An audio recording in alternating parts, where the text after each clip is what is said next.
Hi guys, how are you? कैसे हैं आप? एक बार फिर से आपका स्वागत है आपके अपने यूट्यूब चैनल हक आपका। डे 9 होगा आज आपका, और डे 9 में हम बात करने वाले हैं समायोजन के साथ अंतिम खातों की। फाइनल अकाउंट्स कह लीजिए या फिनेंशियल अकाउंट कह लीजिए विद एडजस्टमेंट। तो यहाँ पर इनसे क्या क्या क्वेश्चंस बन सकते हैं वो हम यहाँ डिस्कस करने वाले हैं। लेकिन उससे पहले आपसे दो बातें जरूरी थी जो करनी है, क्योंकि आपको पता है बीच में हम कोई बात नहीं करते हैं और आपका टाइम वेस्ट नहीं होता है बिल्कुल भी। जो भी करते हैं केवल पॉइंट टू पॉइंट बातें होती हैं। तो पहली बात ये थी कि आपका एग्जाम की डेट अनाउंस ऑफिशियली तो नहीं हुई है, लेकिन न्यूज़पेपर में आया है कि उसमें ये बताया गया है कि आपके जो नोटिफिकेशन होगा 4.0 का वो आपका फेब में आ रहा है। और आपका फरवरी में नोटिफिकेशन आ जाएगा और अप्रैल में आपका एग्जाम होने की संभावना है। तो ये जो अभी न्यूज़ आप देख रहे हैं सभी न्यूज़ चैनल पर अभी आ रही हैं, और यूट्यूब चैनल पर भी काफ़ी पर आ रही हैं। तो वो क्या है, वो केवल ऑफिशियल अभी नहीं है। हमारी वीडियो तभी अपलोड होगी उस पर जब हमें ऑफिशियल नोटिफिकेशन मिल जाएगा, तो आप निश्चिंत रहिए। दूसरी बात यह है कि अगर आप फर्स्ट टाइम चैनल पर आए हैं तो चैनल को सब्सक्राइब करना, वीडियो को लाइक करना बिल्कुल ना भूलें। अच्छा, वीडियो देखिए ये डिपेंड करता है आपके ऊपर। आपको वीडियो अच्छी लगी तो आप लाइक करेंगे, अच्छी नहीं लगी तो आप लाइक नहीं करेंगे। लेकिन कहने का मीन्स ये भी है थोड़ा कि अगर आप लाइक कर देते हैं तो यूट्यूब क्या होगा, इसको उन लोगों तक शो कर देगा, उन लोगों तक पहुंचा देगा जो पेड कोर्स खरीद नहीं सकते हैं। क्योंकि यहाँ पर हम फ्री ऑफ कॉस्ट यहाँ पर पूरा कोर्स कराते हैं, और आपके प्रैक्टिस सेट, आपके मॉक टेस्ट, और आपके साथ साथ में आपके नोट्स हमारे टेलीग्राम चैनल हक आपका पर मिल जाते हैं, उसको भी आप ज्वाइन कर सकते हैं। फिलहाल हम जो चल रहे हैं अभी क्वेश्चंस लेके चल रहे हैं, आगे हम यहाँ पर रिवीजन भी करेंगे, और टोटल सब कुछ आपको इस पर फ्री ऑफ कॉस्ट मिलने वाला है। तो आई होप आपने चैनल को सब्सक्राइब कर लिया होगा। चैनल सब्सक्राइब करने से आपका कोई नुकसान नहीं है, लेकिन आपकी कॉमर्स कम्युनिटी डेवलप होगी। कॉमर्स कम्युनिटी जो है आपकी ये सुदृढ़ होगी। ये सुदृढ़ करना क्यों जरूरी है? क्योंकि आपने देखी है कि कितनी कम वैकेंसी निकलती है कॉमर्स की। वजह क्या है? वजह यही है क्योंकि कॉमर्स की बातें करने वाले कम है। ये कहाँ पर मिलती है? 11th-12th में जाकर यूपी में 9th से लेकर मिलती है। लेकिन अगर ऐसी नहीं है ये सब्जेक्ट देखिए इकोनॉमी के लिए कितना जरूरी है। आगे हम ये भी करेंगे, अगर आप हमारा साथ देंगे, आप हमारे साथ है, तो आगे हम ये भी मुहिम चलाएंगे कि इसको कैसे भी 6 से ऊपर इस सब्जेक्ट को भी शुरू किया जाए। जैसे कि बैंकिंग का पोर्शन है, मनी का पोर्शन है, काफ़ी कुछ है यहाँ पर जो हम इसको शुरू कर सकते हैं। या कंपनी के बारे में कुछ हम थ्योरेटिकल पोर्शन ले सकते हैं आपका 6th class, 7th class, 8th class में। तो वो सब आप तभी मुमकिन है जब आप साथ होंगे, तभी हमारी कॉमर्स कम्युनिटी भी मजबूत होगी। तो कॉमर्स कम्युनिटी की मजबूती के लिए आप चैनल को सब्सक्राइब करें, वीडियो को लाइक करें। तो शुरू करते हैं आज की वीडियो को। आज का फर्स्ट क्वेश्चन है आपका, एक कंपनी के अंतिम खातों में प्रारंभिक व्यय को दिखाया जाता है। जो प्रिलिमिनरी एक्सपेंसेस होते हैं, प्रिलिमिनरी मतलब शुरुआती खर्चे, तो उनको कहाँ पर दिखाया जाता है? देखिए शुरुआती खर्चे अमाउंट में बहुत ज्यादा होते हैं, जैसे आपका इनकॉर्पोरेशन एक्सपेंसेस हो सकता है, या आपका शेयर इशू का एक्सपेंसेस हो सकता है। तो ये जो शुरुआती खर्चे होते हैं प्रिलिमिनरी एक्सपेंसेस, ये आपको कई कई साल तक बेनिफिट देते हैं, और जो एक्सपेंसेस आपको कई कई साल तक बेनिफिट देते हैं उनको हम कहते हैं कैपिटल नेचर के एक्सपेंडिचर। और जो कैपिटल नेचर के एक्सपेंडिचर होते हैं उनको हम कहाँ दिखाते हैं? बैलेंस शीट में उनको हम शो करते हैं, और बैलेंस शीट में भी दो साइड हो जाती है आपकी, लाइबिलिटी और एसेट। तो हम उनको एसेट साइड में शो करते हैं प्रिलिमिनरी एक्सपेंसेस को। ठीक है, क्योंकि ये कई कई साल तक आपको बेनिफिट बेनिफिट देने वाले होते हैं। तो कहाँ पर दिखाया जाता है? एसेट में, बैलेंस शीट में। कौन सा आ जाएगा? Asset side of balance sheet. तो आपका ऑप्शन ए ही करेक्ट होगा। नेक्स्ट क्वेश्चन देखते हैं। नेक्स्ट क्वेश्चन में क्या कहा गया है? यहाँ पर कहा गया है कि देखिए आपको निम्न समायोजनाएं से पूर्व ये कुछ समायोजनाएं दी हुई हैं, आपको एडजस्टमेंट दिया हुआ है। इनसे पहले जो प्रॉफिट दिया हुआ है, कह रहे हैं वो 3,60,000 है। ये क्वेश्चन मैं पहले भी आपको करा चुका हूँ, लेकिन इंपॉर्टेंट था, इसीलिए मैंने सोचा क्यों ना इसको दोबारा से शामिल कर लेते हैं।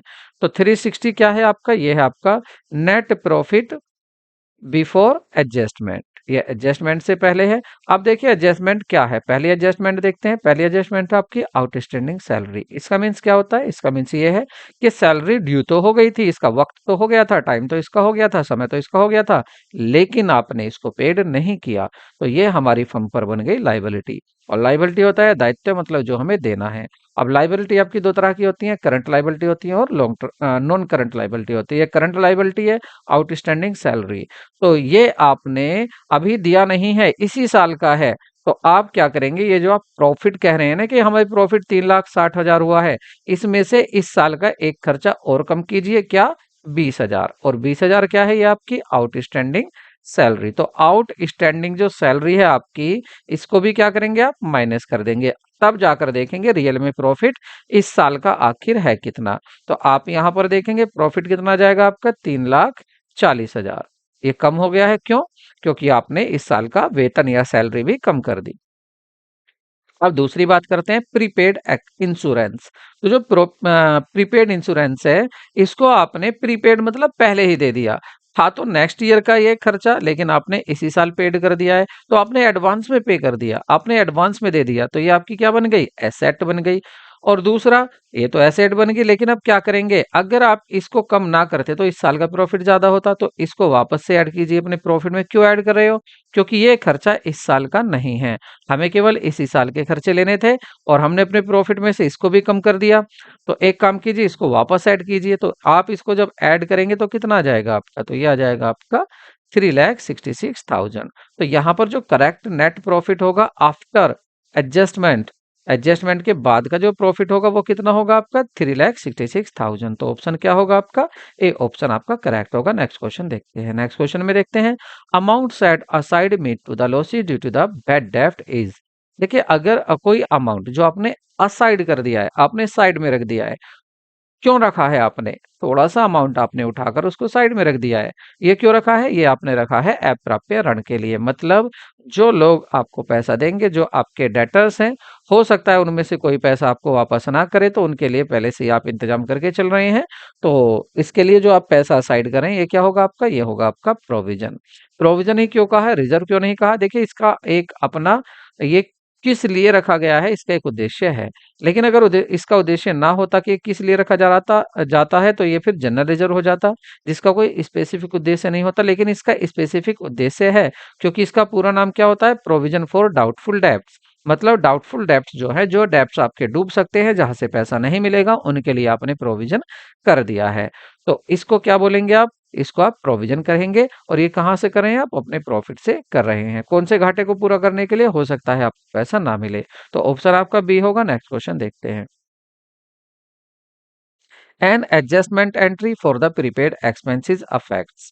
देखिए, पूर्वदत्त व्यय के समायोजन के लिए प्रविष्टि प्रभावित करती है। तो यहाँ पर बात हुई है कि पूर्वदत्त व्यय जो है, उसको प्रभावित करने वाली कौन सी एंट्री होगी। इस क्वेश्चन को भी आप कई चैप्टर में देखेंगे, क्योंकि एक तो यहाँ पर ये फाइनल अकाउंट्स में आती है एडजस्टमेंट, और दूसरा ये आपको जनरल एंट्री में भी मिल जाएगा, क्योंकि यहाँ पर जनरल एंट्री की भी बातें हो रही हैं। तो आपको लगेगा कि ये क्वेश्चन तो सर आपने पहले भी करा दिए हैं। देखिए, पहले मैंने इनको जर्नल में भी कराया है, और अब मैं आपको करा रहा हूँ इनको। यहाँ पर जनरल एंट्री की बात थी, ये रेक्टिफिकेशन ऑफ एरर और ट्रायल बैलेंस में भी होते हैं, और ये एडजस्टमेंट में भी आते हैं। तो पूर्वदत्त व्यय के लिए समायोजन प्रविष्टि क्या करेंगे? देखिए, पूर्वदत्त व्यय मतलब आपका एडवांस में आपने कोई एक्सपेंसेस पेड कर दिया है, तो वो आपकी क्या बन जाएगी? एसेट। और जब भी एसेट आपकी इंक्रीज होती है, तो एसेट को आप क्या करते हैं? एसेट को हमेशा आप डेबिट करते हैं। तो यहाँ पर जो आपकी एसेट है, क्या? पूर्वदत्त व्यय मतलब प्रीपेड एक्सपेंसेस। क्या है ये? प्रीपेड एक्सपेंसेस, ये आपकी एसेट है, तो आप इसको क्या कर देंगे? इसके अकाउंट को आप कर देंगे डेबिट। ठीक है। और टू, टू क्या होगा आपका? कैश गया है, तो आप कर देंगे कैश अकाउंट। ठीक है। ये तो आपने जब दिया होगा तब की बात है, लेकिन आज बात हो रही है, यहाँ पर कह रहे हैं कि इसके समायोजन की बात कीजिए। तो समायोजन की बात आप क्या करेंगे? तो प्रविष्टि क्या होगी? ये जो है, आप पूर्वदत्त के लिए समायोजन के लिए प्रविष्टि, तो एसेट एंड एक्सपेंडिचर के इन दोनों को प्रभावित करेगी। तो देखिए, यहाँ पर क्या हो रहा है, यहाँ पर आपकी प्रीपेड, यहाँ पर आपकी क्या हो रही है? एसेट आपकी कम हो रही है, सॉरी कम नहीं, ज्यादा हो रही है। यहाँ पर देखिए, आपकी एसेट ज्यादा हो रही है। ठीक है। और यहाँ पर एक एसेट आपकी कम हो रही है। प्रीपेड क्या है आपकी? एसेट है, लेकिन दूसरा क्या है कि ये आपका क्या है? एक्सपेंडिचर भी है। तो ये क्या करेगा? आपके उस एक्सपेंडिचर को आगे जाके कम कर देगा, जब आप इसको क्या करेंगे? एडजस्ट करेंगे। तो आपका एक तो एक्सपेंचर पर, एक्सपेंसिस पर असर होगा इसका, और दूसरा किस पर होगा? आपकी एसेट पर, मतलब कैश पर। तो ऑप्शन क्या होगा आपका? ए यहाँ पर करेक्ट हो जाएगा, दोनों पर ये असर डाल रहा है। नेक्स्ट क्वेश्चन देखते हैं। अधिशेष खाते में दिखाई देने वाली मद को इंगित करते हैं। Indicate the item of appear in the surplus account. Surplus account में मतलब सरप्लस की बात हो रही है, रिजर्व एंड सरप्लस। तो रिजर्व एंड सरप्लस में आप किसको दिखाएंगे? प्रपोज डिविडेंड को दिखाएंगे, या प्रोविजन फॉर टैक्स टैक्स को दिखाएंगे, कंट्रीब्यूशन प्रोविडेंट फंड दिखाएंगे, या इनमें से कोई नहीं। तो देखो ये तो होता है आपका provident fund, non current liability होता है, और आपका प्रोविजन फॉर टैक्सेशन ये आपकी short term short term provision होता है, और जो कि आपका करंट लाइबिलिटी में आ जाता है। करंट लाइबिलिटी में क्या आते हैं आपके? करंट लाइबिलिटी में आपके शॉर्ट टर्म भी आ जाते हैं, शॉर्ट टर्म प्रोविजन भी आ जाते हैं, और अदर करंट लाइबिलिटी भी आ जाती है। ठीक है। और यहाँ पर प्रपोज डिविडेंड जो है इसको कहाँ दिखाते हैं आप? ये भी क्या होती है आपकी प्रपोज डिविडेंड, क्या होगा यहाँ? तो प्रपोज डिविडेंड को आप कहाँ दिखाते हैं? कहाँ पर किस में दिखाया जाएगा आपको ये प्रपोज को? ये आपका दिखाया जाता है, वैसे ये भी नोट टू अकाउंट में दिखाया जाता है। ये कहाँ दिखाया जाता है? नोट टू अकाउंट में ये दिखाया जाता है। यहाँ पर ऐसा ऑप्शन कोई नहीं है, तो हमें क्या लेना चाहिए? None of the above. Note to account में दिखाते हैं इसको, प्रपोज डिविडेंड को। वैसे ये भी लाइबिलिटी होता है। तो यहाँ पर कह रहे हैं अपियर इन द सरप्लस, तो सरप्लस की तो बात आएगी नहीं यहाँ पर। तो क्या हो जाएगा आपका? None of the above. इसका ऑप्शन हो जाएगा आपका ऑप्शन डी। नेक्स्ट क्वेश्चन देखते हैं। यहाँ पर बात करते हैं security premium reserve account is show on the liability side in the balance sheet under the heading. तो देखिए जो सिक्योरिटी प्रीमियम रिजर्व होता है, आप इसको कहाँ पर दिखाते हैं? क्या रिजर्व एंड सरप्लस में दिखाते हैं, करंट लायबिलिटी में दिखाते हैं, या शेयर कैपिटल में दिखाते हैं, या ऑल ऑफ दी इन सभी में दिखाते हैं? तो इसको दिखाते हैं आपके सरप्लस एंड रिजर्व में। तो सिक्योरिटी प्रीमियम रिजर्व कहाँ दिखाया जाता है आपका? रिजर्व एंड सरप्लस में ये दिखाया जाता है। ठीक है, आगे बढ़ते हैं और आगे देखते हैं यहाँ पर ऑपरेटिंग प्रॉफिट। ऑपरेटिंग प्रॉफिट और लॉस मींस प्रॉफिट अर्न और loss incurred from the business activity of the enterprises. Operating profit का मीन्स होता है कि जो आपने प्रॉफिट अर्न किया है, कहाँ से? बिजनेस की एक्टिविटी से। ठीक है, तो बात सही कह रहे हैं, बिल्कुल सही कह रहे हैं यहाँ पर बात को। दूसरा, नेट प्रॉफिट मीन्स होता है profit earn by the enterprises from business activity and gain profit from the non business activity. इसमें क्या होता है? यहाँ पर नेट प्रॉफिट में इसमें टोटल आ जाता है। देखिए जब आप ऑपरेटिंग प्रॉफिट की बात करते हैं, तो ऑपरेटिंग प्रॉफिट में तो केवल आप ऑपरेटिंग एक्सपेंसेस लेते हैं और ऑपरेटिंग इनकम से लेते हैं, जो कि आपकी सेल होती है। लेकिन जब नेट प्रॉफिट की बात होती है, तो नेट प्रॉफिट तब आता है जब हर प्रकार के आप खर्चों को माइनस कर देते हैं, चाहे वो नॉट आपकी ऑपरेटिंग हो, चाहे वो नॉन ऑपरेटिंग हो। तो इसी तरह से आपका जो नेट प्रॉफिट होता है, इसमें तो आपका नॉन ऑपरेटिंग बिजनेस और ऑपरेटिंग और नॉन ऑपरेटिंग दोनों एक्टिविटी शामिल होती है। तो ये भी यहाँ पर सही कह रहे हैं। तो यहाँ पर क्या होगा? ऑप्शन आपका ए भी सही है, आर भी सही है, और करेक्ट एक्सप्लेनेशन भी हो रही है। तो क्या आ जाएगा आपका? ऑप्शन आपका बी होगा। नेक्स्ट क्वेश्चन देखते हैं। Unfavourable balance of profit and loss account should be. देखिए जब प्रॉफिट एंड लॉस अकाउंट की बात कर रहे थे, तो प्रॉफिट एंड लॉस अकाउंट में क्या होता है? एक आपकी डेबिट साइड, एक आपकी क्रेडिट साइड। डेबिट साइड आपके टोटल एक्सपेंसेस होते हैं, और क्रेडिट साइड आपकी इनकम होती है। जितनी भी आपकी इनकम्स होती है वो क्रेडिट साइड में दिखाई जाती है। लेकिन अगर आपकी यहाँ डेबिट साइड ज्यादा आ जाती है, डेबिट साइड अगर ज्यादा आ जाती है, तो ये क्या हो जाएगा? डेबिट बैलेंस, और इसी बैलेंस को कहते हैं अनफेवरेबल बैलेंस। ये अनफेवरेबल बैलेंस होता है जो कि आपके खर्चे ज्यादा दिखा रहा है, आमदनी कम। तो इससे क्या होगा? आपकी हानि होगी, लॉस होगा। इसको आप क्या करेंगे? तो आपके इसको ऐड कर देंगे लाइबिलिटी में, या सब्ट्रैक्ट करेंगे फ्रॉम एसेट से, या आप सब्ट्रैक्ट कर देंगे कैपिटल से, या आप नन ऑफ दी अबव। तो जब आपने बैलेंस शीट बनाई थी पार्टनरशिप की, तो उसमें आपने देखा था जो भी आपकी जब आप बैलेंस शीट बनाते हो, तो आप क्या लिखते हैं? कैपिटल लिखते हैं, और कैपिटल में आप ऐड कर देते हैं प्रॉफिट को, लेस कर देते हैं लॉस को। तो लॉस को क्या कर देंगे? आप लेस कर देंगे, सब्ट्रैक्ट कर देंगे। कहाँ से? कैपिटल से। तो आपका सही आंसर क्या होगा? सी। आप कैपिटल से इसको कम कर देंगे। नेक्स्ट क्वेश्चन देखते हैं। Share warrants can be issue when share अंश अधिपत्र निर्गमित किए जा सकते हैं जब अंश फुल्ली पेड अप हो, पार्टली पेड अप हो गए हो, या इनमें से कोई नहीं। तो जब ये फुल्ली पेड अप हो, तब आप शेयर वारंट कर सकते हैं। शेयर वारंट क्या है? आपने पहले ही किसी को ये गारंटी दे दी थी कि किसी से पैसा मंगाया हो, और आपने उसको ये गारंटी दे दी कि हम ये वाला से इतने शेयर या ये वाला शेयर आपको ही देंगे। तो ये क्या होगा? ऑप्शन आपका ए सही होगा। नेक्स्ट क्वेश्चन देखते हैं। बैलेंस शीट फर्म की वित्तीय स्थिति को दर्शाती है, बात सही है। यहाँ वित्तीय स्थिति किससे दर्शाई जाती है? बैलेंस शीट से। ठीक है, आर्थिक चिट्ठे से। Total of the liability and total side of the total of liability and assets side of the balance sheet should match since book of account are maintained double entry system of accounting। क्योंकि देखिए जो आप books बनाते हैं, आप accounting करते हैं, ये डबल एंट्री सिस्टम के अकॉर्डिंग कर रहे हैं, तो इसका मतलब ये है कि आपकी बैलेंस शीट की दोनों साइड इक्वल होनी चाहिए। बिल्कुल बात सही कही गई है। तो पहले में कह रहा है वित्तीय स्थिति दिखाती है, बिल्कुल सही। वित्तीय स्थिति कैसे दिखाएगी? क्योंकि एसेट और लायबिलिटी आपकी इक्वल होनी चाहिए, और ये किस पर होती है? डबल एंट्री सिस्टम पर होती है ये। तो देखिए ये तो इसने बताया कि ये पोजीशन दिखाती है, ये तो बता दिया पोजीशन दिखाती है, और यहाँ पर ये बता दिया कि दोनों साइड बराबर क्यों होनी चाहिए, लेकिन पोजीशन क्यों दिखाती है ये बात नहीं बताई। तो करेक्ट दोनों है तो करेक्ट, लेकिन एक्सप्लेनेशन नहीं हो रही करेक्ट। तो ऑप्शन क्या हो जाएगा आपका? ए हो जाएगा कि ए और आर है तो करेक्ट, लेकिन करेक्ट एक्सप्लेनेशन नहीं है। ठीक है, तो ऑप्शन आपका ए सही होगा। नेक्स्ट क्वेश्चन देखते हैं। Loan on mortgage is so in. बंधक ऋण पत्र दिखाए जाते हैं। पहली बात ये क्या है? ऋण।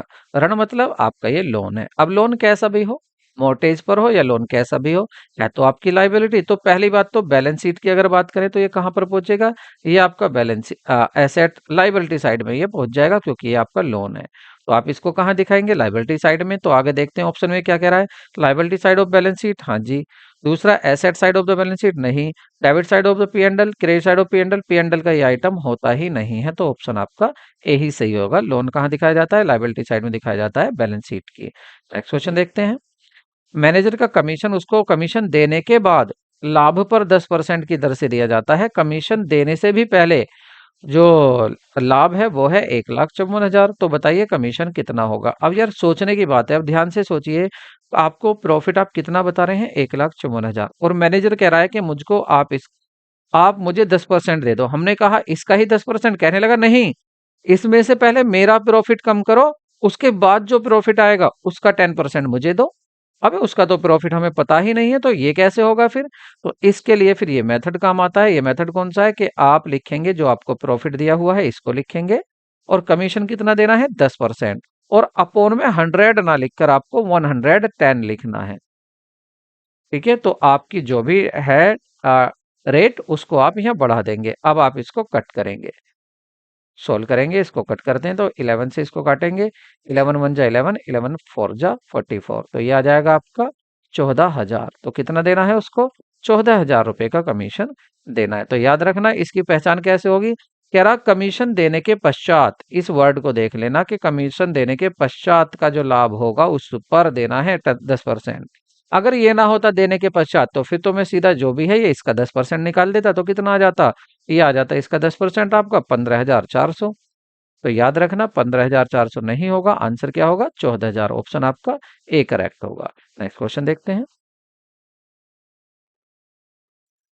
देखिए क्वेश्चन काफी इंपॉर्टेंट है और बहुत बेहतरीन है। आपको लग रहा होगा क्वेश्चन काफी बड़ा है, क्योंकि हिंदी के साथ इंग्लिश भी दी हुई है, लेकिन क्वेश्चन इंपॉर्टेंट है और इजी है। तो ऐसे क्वेश्चन के लिए आप जरूर नोट्स में अपने में इंक्लूड करें। देखिए मैं तो नोट्स आपको प्रोवाइड कराऊंगा, यदि आप अपने हाथ से बनाते हैं वो और भी अच्छे होंगे।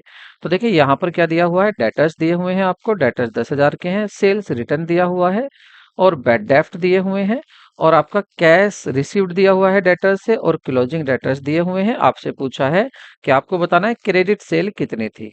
ठीक है, तो देखिए यहाँ डेटर्स डेटर्स की बात हो रही है, और आपको डेटर्स यहाँ पर अगर हम डेटर्स अकाउंट बना लें तो आपको पता होगा कि डेटर्स हमारी क्या होती है? हमारी लाइबिलिटी होती है। डेटर्स क्या होती है? डेटर्स होती है हमारी लाइबिलिटी नहीं, हमारी एसेट्स होती है। डेटर्स क्या होती हैं? एसेट होती हैं। और एसेट अकाउंट जितने भी होते हैं वो आपके कौन सी साइड से शुरू होते हैं? डेबिट साइड से। तो आप इसको डेबिट साइड से ही शुरू कर लें, और आपको देख लें क्या आ रहा है यहाँ पर। तो अकाउंट बनाकर चेक कर लेते हैं कैसे होगा। देखिए सबसे पहले ओपनिंग बैलेंस दिया, तो इसको क्या लिख देंगे यहाँ? टू आप लिख देंगे, to opening, to opening is sorry, to balance, क्या लिख देंगे? बैलेंस बीडी, क्या लिख देंगे इसको आप?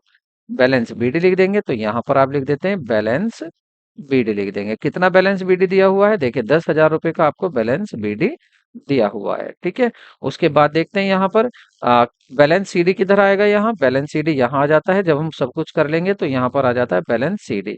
कितना दिया हुआ है बैलेंस सीडी? आपका बैलेंस सीडी दिया हुआ है 13,000 रुपए। यहाँ लिख दिया 13,000 रुपए। उसके बाद आगे चलते हैं, क्या दिया हुआ है, सेल्स रिटर्न। जब आपको माल वापस आ रहा है तो सेल्स रिटर्न कहाँ लिखी जाएगी, आपके डेटर्स कम हो जाएंगे। और जब भी डेटर्स कम होंगे तो क्रेडिट में लिखेंगे, ज्यादा होंगे तो डेबिट में लिखेंगे। तो ये क्या हो गया, बाय सेल्स रिटर्न हो गया ये, ठीक है, सेल्स रिटर्न हो गया। उसके बाद आपका बैड डेब्ट, पैसा डूब गया, डेटर्स डूब गए, डेटर्स कम हो गए तो वो भी इधर आ जाएगा बैड डेब्ट।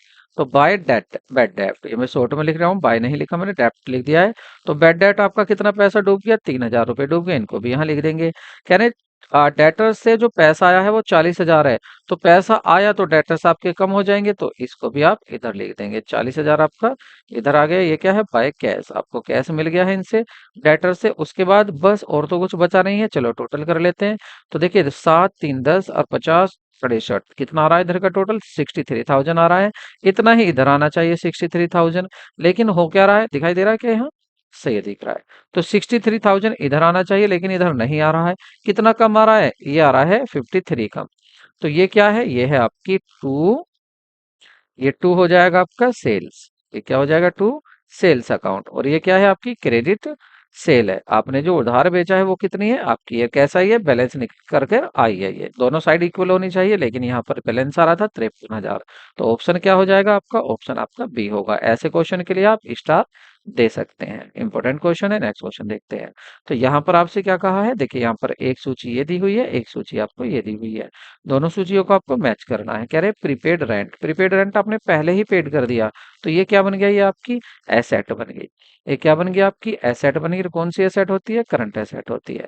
कह रहे हैं यहाँ पर कि आपका बैंक ओवरड्राफ्ट, बैंक ओवरड्राफ्ट जो पैसा आपका बैंक में जमा था, आपने थोड़ा सा उससे ज्यादा निकाल लिया तो उसको बोलते हैं बैंक ओवरड्राफ्ट। ये क्या बन गया, ये आपकी करंट लाइबिलिटी बन गया है। गुडविल क्या होती है, ये आपकी इंटेंजिबल एसेट होती है जो दिखाई देती नहीं है, तो ये इंटेंजिबल एसेट हो जाएगी। प्रॉफिट एंड लॉस का जो डेबिट है ये आपका लॉस है, आपने एसेट साइड में दिखा रखा है, तो इसका मतलब क्या है, ये आपकी फिक्टिशियस एसेट है। तो अब आप देख लीजिए किसका किससे मैच करें आप। फर्स्ट का आप किससे मैच कर रहे हैं, टू से कर रहे हैं, तो ए का तो आप टू से मैच करेंगे, एक ही ऑप्शन आ रहा है ऐसा बी। और बी का क्या किससे आ रहा है, तो बी का आ रहा है आपका एक से, और आपका सी आ रहा है यहाँ चार से, और डी आ रहा है यहाँ आपका आपका तीन से। तो ऑप्शन आपका यही सही होगा। नेक्स्ट क्वेश्चन देखते हैं। नेक्स्ट क्वेश्चन क्या है आपका, डूबी हुई रकम के कारण संभावित घाटे को पूरा करने के लिए अलग से रखी गई राशि को क्या कहलाते हैं, अभी तो बताया था, प्रोविजन कहते हैं। नेक्स्ट क्वेश्चन देखते हैं। भाई अगर आपको पहले से ही पता है कि कोई आपका पैसा डूब सकता है, बेड डेप्ट हो सकता है, उसके लिए आप क्या कर रहे हैं, प्रोविजन कर रहे हैं, तो उसको प्रोविजन ही तो कहेंगे। आगे बढ़ते हैं। कंपनी अधिनियम, कंपनी अधिनियम 2013 की अनुसूची सेकंड में भाग सेकंड निम्नलिखित में से किससे संबंधित है। क्या ये बैलेंस शीट का फॉर्मेट दिया है, या प्रॉफिट एंड लॉस अकाउंट का फॉर्मेट दिया है, या आपका ट्रेडिंग अकाउंट का दिया है, या फॉर्मेट कैश फ्लो का दिया है। तो इसमें दिया गया है आपका प्रॉफिट एंड लॉस अकाउंट का फॉर्मेट दिया हुआ है कि आपको प्रॉफिट एंड लॉस अकाउंट कैसे बनाना है। ये किस में बताया है आपका, पार्ट सेकंड में बताया गया है। पार्ट थर्ड में क्या है आपका, कैश फ्लो स्टेटमेंट। आगे बढ़ते हैं। साख पत्र, गारंटी, वायदा संविदा आदि निम्नलिखित में से किसके अंतर्गत आते हैं। तो क्या ये लाइबिलिटी होगी, क्या ये एसेट होगी ऑफ द बैंक, या फॉरेन एक्सचेंज आइटम होगा, या of balance sheet item of the bank, या ये ऑफ बैलेंस शीट का मतलब है कि ये तुलन पत्र, मतलब बैलेंस शीट से अलग।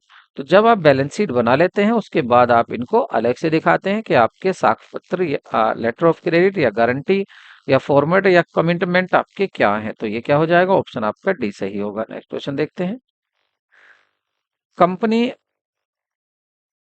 किसी कंपनी की तुलन पत्र में निम्नलिखित परिसंपत्तियों को किस क्रम में दिखाया जाएगा। तो अगर आपके सामने ये आती हैं तो आप किस क्रम क्रम में दिखाएंगे। देखिए अगर बैलेंस शीट की बात करें तो बैलेंस शीट के जो आइटम होते हैं वो दो तरह से दिखाए जाते हैं, एक लिक्विडिटी बेस पर, और दूसरा दिखाए जाते हैं परमानेंसिस बेसिस पर। तो परमानेंस बेसिस और लिक्विडिटी बेसिस। परमानेंस बेसिस मतलब जो एसेट आपकी ज्यादातर सबसे ज्यादा बिजनेस में रहेगी उसको सबसे ऊपर दिखाते हैं, और वो होती है आपकी फिक्स एसेट। जैसे आपकी क्या है यहाँ पर, फर्नीचर, सबसे पहले क्या आ रहा है आपका, फर्नीचर आ रहा, furniture. Investment in share and debenture, और आपने शेयर में भी डिबेंचर कर रखा है, इससे भी पहले ऊपर आ गया। ये तो आप हमेशा करके रख सकते हैं। तो सबसे पहले तो आप किसको रखेंगे, फोर्थ को रखेंगे। दूसरा फर्नीचर रखेंगे, फर्नीचर इससे कम समय चलेगा। उसके बाद कैश और ट्रेड रिसीवेबल आते हैं। अब इसमें पहले कौन सा रखा जाएगा? तो इसमें आप रखेंगे पहले कैश, ट्रेड, किसको? ट्रेड रिसीवेबल को, या कैश को पहले रखेंगे आप, तो कैश आपका आपके पास रहेगा। और उसके बाद आप रखेंगे किसको? अपने ट्रेड रिसीवेबल को। तो सीक्वेंस क्या आ रही है आपका? डी सही आ रहा है। ये किस बेसिस पर है? आपके परमानेंस बेसिस पर। अब आप कहेंगे सर यहाँ तो पूछा ही नहीं था कि परमानेंस बेसिस पर करना है या आपको लिक्विडिटी बेसिस पर। देखिए, अगर आपको ये ना बताया गया हो कि तरलता के अनुसार रखना है आपको या आपका परमानेंस बेसिस पर, तो आप हमेशा परमानेंस बेसिस को ही ध्यान देंगे, परमानेंस परमानेंस पर ही प्रीफरेंस देंगे, उसी को, उसको ज्यादा महत्व देंगे। आगे बढ़ते हैं। यहाँ पर आपको दो स्टेटमेंट दिए हैं और दो में आपसे पूछा है कि कौन सा सही है। कह रहे हैं analysis of interpretation of financial statement is the function of the accounting. क्या ये अकाउंटिंग का फंक्शन होता है? क्या एनालिसिस करना और इंटरप्रिटेशन करना? बिल्कुल होता है अकाउंटिंग का। दूसरा, profit and loss account, profit and loss account prepared for the ascertaining financial position. क्या आप प्रॉफिट एंड लॉस अकाउंट जो बनाते हो आप फर्म की फाइनेंशियल पोजीशन के लिए बनाते हो? बिल्कुल गलत। ये तो फाइनेंशियल पोजीशन तो बैलेंस शीट बताती है। Goodwill is the wasting asset. क्या ये एक क्षयशील वेस्टिंग एसेट होती है? क्या ये आपकी क्या पूछा है इसमें? और करेक्ट, करेक्ट कौन से हैं ये पूछ रहा है। तो ये भी फिक्टिशियस एसेट होती है, इंटेंजिबल होती है, क्षय नहीं, इंटेंजिबल एसेट होती है, ये भी गलत है। लास्ट देखते हैं, balance sheet is prepared for the ascertaining financial position of a firm. बिल्कुल सही बात है। तो फर्म की फिनेंशियल पोजीशन दिखाती है आपकी बैलेंस शीट, ये बात सही कह रहे हैं।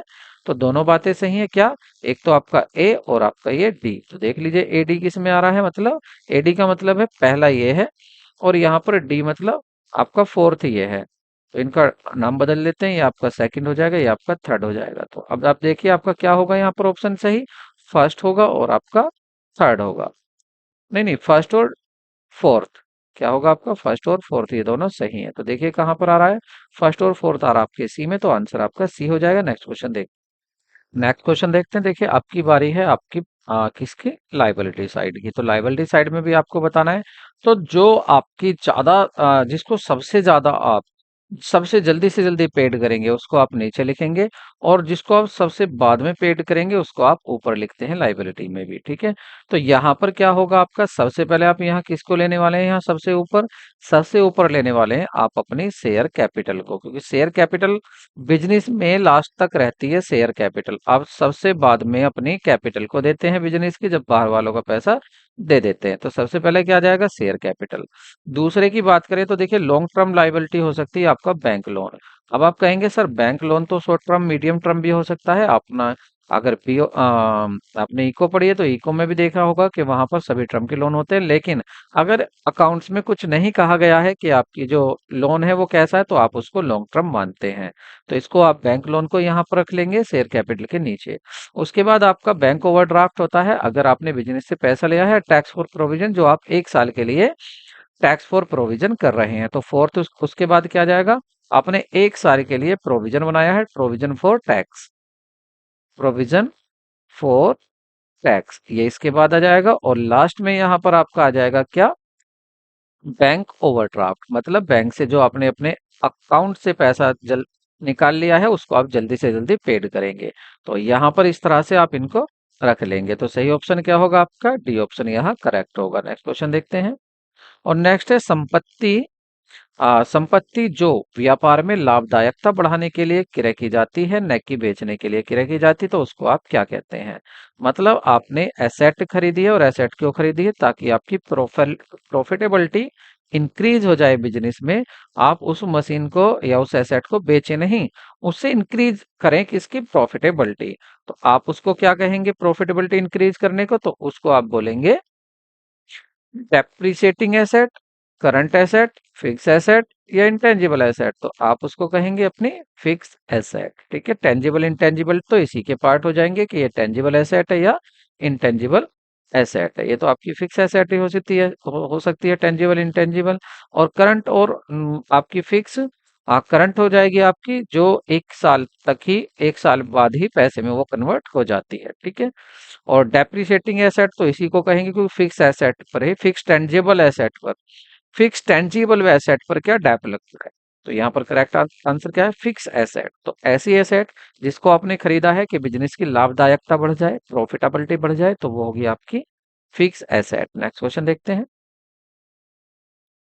एसर्शन है यहाँ पर कि समापन, असर्शन एक देखते हैं, closing stock is valued at cost or net realisable value, market value, जो भी जिसमें हायर हो। क्या ये बात सही कह रहे हैं? तो बिल्कुल गलत कह रहे हैं, क्योंकि इसमें कहा जाता है कि आपकी नेट रिलाइजेबल वैल्यू, वैल्यू और कॉस्ट, इन दोनों में जो भी कम हो, और यहाँ कह रहे हैं जो भी हायर हो, तो ये उल्टा बोल रहे हैं, ये गलत बोल रहे हैं, तो ये गलत है आपका असर्शन। रीजन देखते हैं। Closing stock is so in the credit of profit and loss account. तो क्लोजिंग स्टॉक जो होता है उसको कहां पर शो किया जाता है, वो पी एंड एल अकाउंट में दिखाया जाता है। ये भी यहाँ पर गलत है, तो असर्शन भी गलत है, रीजन भी गलत है, मतलब दोनों ही इनकरेक्ट है। तो सही ऑप्शन होगा आपका सी, के दोनों ही यहाँ पर गलत है, ए भी गलत है और आपका आर भी गलत है। नेक्स्ट क्वेश्चन देखते हैं। निम्नलिखित में से कौन सी निश्चित तिथि की इस स्थिति को दर्शाता है। देखिए, इनमें से ऐसा कौन सा है जो एक निश्चित तिथि को, निश्चित स्थिति को, एक स्थिति को दर्शाएगा, मतलब पोजीशन को, बिजनेस की पोजीशन को एक पर्टिकुलर डेट को कौन दिखाता है, ट्रेडिंग अकाउंट। ये पोजीशन दिखाता नहीं है, ये तो आपका ग्रॉस प्रॉफिट दिखाता है। प्रॉफिट एंड लॉस ये आपका नेट प्रॉफिट दिखाता है। मैन्युफैक्चरिंग अकाउंट ये आपका एक्सपेंसेस दिखाता है। और यहाँ पर आपका बैलेंस शीट आपकी, जी हाँ, ये आपकी पोजीशन दिखाता है। और ये भी कब, एक निश्चित डेट को दिखाता है, जैसे कि आप 31 मार्च में क्या बना रहे हैं, बैलेंस शीट को बना रहे हैं, तो 31 मार्च में आपकी बिजनेस की पोजीशन क्या है, ये दिखाई जाती है बैलेंस शीट के द्वारा। तो ऑप्शन आपका डी सही होगा। नेक्स्ट क्वेश्चन देखते हैं। आर्थिक चिट्ठे में निम्न में किसको दिखाया जाता है। तो आर्थिक चिट्ठे में आप रियल एसेट दिखाते हैं, आर्टिफिशियल एसेट दिखाते हैं, दोनों को दिखाते हैं, इनमें से कोई नहीं, तो आप दोनों को दिखाते हैं, चाहे आपकी रियल एसेट हो, जैसे आपकी मशीन है, फर्नीचर है, और आर्टिफिशियल एसेट भी दिखाते हैं कुछ, जैसे कि आप प्रॉफिट एंड लॉस, लॉस का अकाउंट बैलेंस दिखा देते हैं, डेबिट बैलेंस वहां पर, या आप अपनी क्या करते हैं, गुडविल को दिखा देते हैं। तो गुडविल भी आपकी क्या है, आपने खुद ही मान रखी है उसको, गुडविल रियल, तो आपने एक मानी हुई गुडविल दिखा रखी है उसमें, ये भी हो सकती है। तो दोनों तरह की एसेट दिखाई जाती है। नेक्स्ट क्वेश्चन देखते हैं। यदि अंतिम रहतिया समायोजन में दिया जाता है तो इसे दिखाया जाएगा। अब देखिए यहाँ पर क्या है, क्लोजिंग स्टॉक की बात हो रही है, फाइनल मतलब क्लोजिंग स्टॉक। तो क्लोजिंग स्टॉक जो यहाँ पर दिया हुआ है आपका, वो कहाँ पर दिया हुआ है, क्लोजिंग स्टॉक आपका दिया हुआ है, क्लोजिंग स्टॉक कहाँ पर है, ये दिया हुआ है आपके एडजस्टमेंट में दिया हुआ है, मतलब आपको ट्रायल बैलेंस दिया हुआ है। ट्रायल बैलेंस जब पूरा हो जाता है, यहाँ पर एडिशनल इंफॉर्मेशन में दिखाया गया है। क्या दिखाया गया है एडिशनल इंफॉर्मेशन में, ये दिखाया गया है आपका क्लोजिंग स्टॉक। तो देखिए, क्लोजिंग स्टॉक क्या हो गया, एडजस्टमेंट। और एडजस्टमेंट आपकी कोई भी हो, हमेशा दो जगह दिखाई जाती है। दो जगह का मतलब है या तो ट्रेडिंग अकाउंट में, या प्रॉफिट एंड लॉस अकाउंट में, और इनमें से या बैलेंस शीट में। ये तीन हो गए, तीनों में से किन्हीं दो में दिखाई जाती है हर एडजस्टमेंट। तो क्लोजिंग स्टॉक भी दो जगह दिखाया जाएगा, एक आपका ट्रेडिंग अकाउंट में, और दूसरा दिखाया जाता है, और ये कहाँ पर दिखाया गया है, इन एडजस्टमेंट, एडजस्टमेंट में दिया हुआ है। तो ट्रेडिंग अकाउंट में दिखाएंगे, asset side of balance sheet दिखाएंगे, वो दोनों में दिखाएंगे, तो दोनों में दिखाएंगे, ट्रेडिंग अकाउंट में भी दिखाएंगे, और आपका एसेट साइड की बैलेंस शीट में, एसेट साइड में भी दिखाएंगे। तो आंसर क्या होगा आपका, सी करेक्ट होगा। अब आपको नेक्स्ट क्वेश्चन है, इसमें आपको बताना है, कौन सी equation correct is not correct, correct कौन सी नहीं है। तो देखिए, आपको बताया परचेज में आप ओपनिंग स्टॉक को ऐड करते हैं और माइनस करते हैं क्लोजिंग स्टॉक को। क्या होती है यहाँ पर, अगर आप कॉस्ट निकालने लगे, cost of good sold, cost of good sold, ठीक है, कॉस्ट ऑफ गुड सोल्ड कैसे निकालेंगे आप, इसके लिए आप क्या करते हैं, ओपनिंग स्टॉक लिखते हैं, इसमें परचेज को प्लस कर लेते हैं, और जितने भी डायरेक्ट एक्सपेंसेस होते हैं उनको ऐड कर देते हैं, और माइनस कर देते हैं क्लोजिंग स्टॉक को। तो चेक कर लेते हैं यहाँ पर। अब देखिए, यहाँ परचेज इधर है, परचेज के साथ ओपनिंग स्टॉक प्लस है, यहाँ तक बात सही हो रही है, minus cost, cost of sale, इधर माइनस कॉस्ट ऑफ सेल, उधर जाकर बिल्कुल ये भी माइनस हो जाएगी, और इधर क्या बचेगा फिर आपका, इधर से क्लोजिंग स्टॉक को इधर ले आएंगे माइनस का, ठीक है। तो देखिए, ये तो बिल्कुल सही आ रहा है आपका, ट्रांसफर करके देखना है आपको इनको। ओपनिंग स्टॉक के साथ परचेज और minus closing stock, opening stock के साथ ओपनिंग स्टॉक के साथ परचेज प्लस हो रहा है, ठीक है, माइनस हो रहा है क्लोजिंग स्टॉक, ठीक है, और बराबर क्या है, कॉस्ट ऑफ गुड सोल्ड, ये भी सही है, तो हमारी ये तो इक्वेशन ही लिखी हुई है, ये भी सही है। क्लोजिंग स्टॉक के साथ cost of sale, closing stock के साथ कॉस्ट ऑफ सेल, तो क्लोजिंग स्टॉक कहाँ है आपका, ये रहा। इसके साथ क्या है आपकी कॉस्ट ऑफ गुड सोल्ड, उधर माइनस हो रही है, तो देखिए क्या दोनों माइनस में है। क्लोजिंग स्टॉक के साथ नहीं, ये तो प्लस में आ रही है। कॉस्ट ऑफ सेल, तो कॉस्ट ऑफ सेल के साथ क्लोजिंग स्टॉक दूसरी तरफ जाएगा, ठीक है, प्लस हो जाएगा। और उधर माइनस, परचेज भी माइनस हो जाएगा, ठीक है, इधर क्या ओपनिंग स्टॉक बचा रहेगा, ठीक है, मतलब ओपनिंग स्टॉक को यहाँ छोड़ो इधर ही, और बाकी इन सबको उधर ले जाओ और इनके साइन चेंज कर दो, तो ये भी सही आ रहा है। लास्ट देखते हैं, cost of sale minus closing stock, cost of sale minus closing stock, देखिए क्लोजिंग स्टॉक उधर जाकर माइनस नहीं प्लस होना चाहिए था, तो इसका मतलब डी आपका गलत है, बाकी सभी सही थे। नेक्स्ट क्वेश्चन देखते हैं। देखिए एक व्यवसायी, एक व्यापारी है, वो क्या करता है कि अपने स्टॉक को 10% अधिक पर मूल्यांकन करता है। यदि प्रारंभिक स्टॉक उसका 27,500 था, तो बताओ रियल में उसकी लागत कितनी थी। देखिए उसका जो भी गुड्स होता है, माना 100 रुपए का गुड्स है, तो उसको कितने का बताता है, 110 पर उसका मूल्यांकन करता है, ठीक है, तो मतलब 10% बढ़ाकर करता है। तो यहाँ पर अब उसने बताया है कि उसका जो है 27,500 है, तो ये तो बढ़ाकर बता रहा है वो, रियल में कितना होगा। देखिए 27,500 जो है, ये बढ़ाने के बाद है, मतलब ये 110% है, तो 100% कितना था, तो आप क्या करेंगे, इसे 110 से ही डिवाइड कर दीजिए, डिवाइड कर देंगे आप इसको, 11 से डिवाइड करेंगे, आ जाएगा 11 दूनी 22, और 11 पंजे 55, ये तो आ जाएगा आपका 25, तो ये आ जाएगा आपका एक जीरो, ये आपका 25,000 आ जाएगा, ठीक है, तो आंसर क्या होगा आपका, सी करेक्ट होगा। तो ये 25,000 वाला था जो उसने 27,500 में दिखाया हुआ है। नेक्स्ट क्वेश्चन देखते हैं। सकल लाभ की हानि क्या होगी जब विक्रय की लागत 79 रुपये, विक्रय 110 रुपये और क्रय आपका 3,000 है, तो कह रहे हैं सकल लाभ की हानि, सकल लाभ या हानि क्या होगा, क्या होगा जब विक्रय मूल्य, विक्रय की लागत, cost of good sold, cost of good sold कितना है, 79,000, और यहाँ पर आपको विक्रय सेल दिया हुआ है कि बेचा कितने में है, सेल दिया हुआ है आपको 1,10,000 में, और यहाँ पर क्रय कितना है, क्रय आपका परचेज है, यहाँ परचेज कितने में किया है, परचेज किया है आपका 30,000 में। अब देखिए यहाँ पर अगर आप ध्यान से देखेंगे, तो इसमें आपको ये भी बता दिया कि बना कितना है, कॉस्ट ऑफ गुड सोल्ड कितने में बना है, और आपको ये भी बता दिया बेचा कितने में है। तो फिर इस परचेज को क्यों दे रहे हैं, ये केवल एक कंफ्यूजन करने के लिए है। सीधा दिख जाएगा कि आपकी सेल ज्यादा है, कॉस्ट कम है, तो आपको प्रॉफिट हुआ है, और कितना हुआ है प्रॉफिट, जो आपकी सेल हुई है 1,10,000, जो आपकी सेल है उसमें से आप कम कर देंगे जितना आपकी कॉस्ट है, कॉस्ट कितनी आई है आपकी 79,000, तो इसको माइनस कर लेते हैं, तो कितना बचेगा आपका, ये बचेगा आपका 31,000, ठीक है, 31,000, और क्या होगा, ये प्रॉफिट होगा, तो ऑप्शन आपका बी करेक्ट होगा। नेक्स्ट क्वेश्चन देखते हैं। बैलेंस शीट प्रिपेयर की जाती है ऑर्डर ऑफ लिक्विडिटी, लिक्विडिटी के ऑर्डर में की जाती है, हाँ जी लिक्विडिटी में भी की जाती है। Balance sheet prepared in the order of permanence, permanence पे भी की जाती है, बिल्कुल, तो दोनों ही सही है, दोनों पर ही सही की जाती है। लेकिन करेक्ट एक्सप्लेनेशन तो कुछ नहीं कह रहा एक्सप्लेनेशन के बारे में, तो ऑप्शन ए सही होगा कि हैं तो दोनों सही, हैं तो दोनों सही, लेकिन ये नहीं कह रहे कि इसमें क्या है, ये नहीं बताया गया है कि यहाँ पर करेक्ट एक्सप्लेनेशन है या नहीं, तो दोनों बातें सही हैं। बैलेंस शीट लिक्विडिटी ऑर्डर में भी तैयार की जाती है और परमानेंस ऑर्डर में भी तैयार की जाती है, दोनों बातें सही है, करेक्ट एक्सप्लेनेशन नहीं है। आगे बढ़ते हैं। आगे दिया है सकल हानि बिक्री का, सकल हानि जो दी हुई है बिक्री का, बेचे गए माल 4 की लागत, सॉरी ये गलत हो गया यहाँ पर, gross loss is sale and cost of goods sold is 360, then the amount of sale will be, question में मिस्टेक है, आगे बढ़ते हैं। कह रहे हैं यदि लाभ, लाभ लागत का 25% है, तो बिक्री बताओ कितने होगी। तो लाभ जो कह रहे हैं लागत का 25% है, मान लेते हैं यहाँ पर जो लागत है मतलब कॉस्ट है, कॉस्ट को मान लेते हैं यहाँ पर, कॉस्ट आपकी 100 रुपए है, कॉस्ट आपकी 100 रुपए है। अब यहाँ पर कॉस्ट जब 100 रुपए है, तो लाभ कितना होगा आपका, मतलब प्रॉफिट कितना होगा, प्रॉफिट हो जाएगा 25 रुपए, क्योंकि लाभ लागत का 25% है।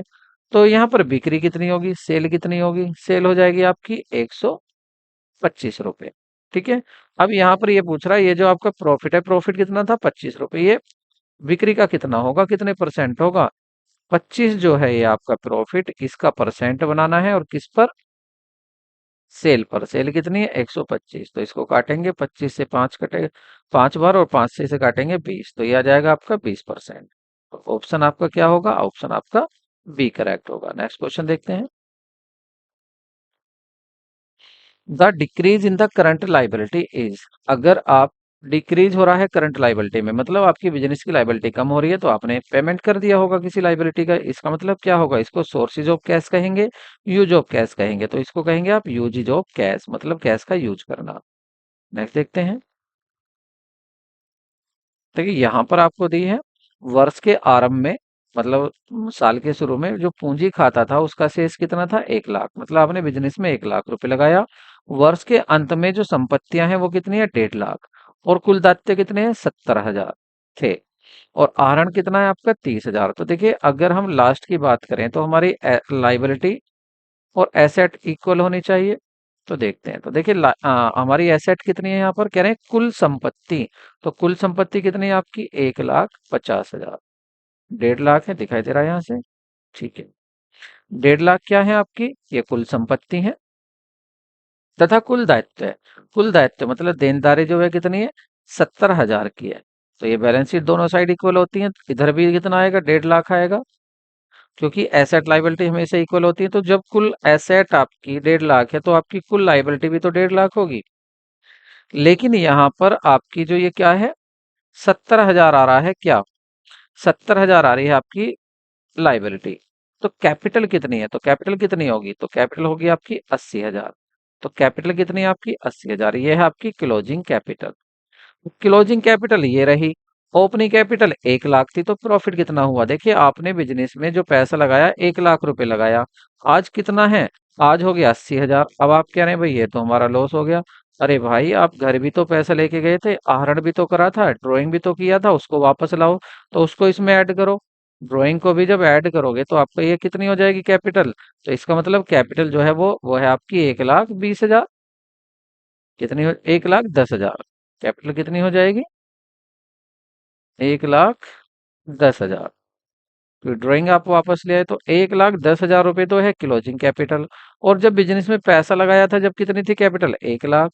तो अब आप देख लीजिए, जो आपकी 1 लाख कैपिटल थी अब वो 1,10,000 हो गई, तो प्रॉफिट कितना है, प्रॉफिट है आपका 10,000 का प्रॉफिट हो गया। तो ऑप्शन क्या हो जाएगा आपका, ऑप्शन आपका ए करेक्ट होगा। नेक्स्ट क्वेश्चन देखते हैं।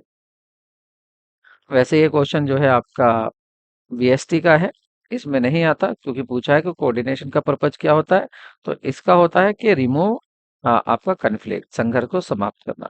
तो यहाँ पर लेते हैं आपसे विदा। वीडियो कैसी लगी आप जरूर बताएं कमेंट में, मिलते हैं नेक्स्ट वीडियो में, और हमारे चैनल को सब्सक्राइब जरूर करें, क्योंकि मैं आपसे फिर कह रहा हूँ, इस वीडियो को बनाने का पर्पज यही है कि ये वीडियो उन लोगों तक पहुंच जाए जो पेड कोर्स नहीं खरीद सकते हैं, और ये होगा आपकी केवल सहयोग से। तो आपकी सहयोग की हमें जरूरत है, चैनल को सब्सक्राइब जरूर करें। Take care, bye bye.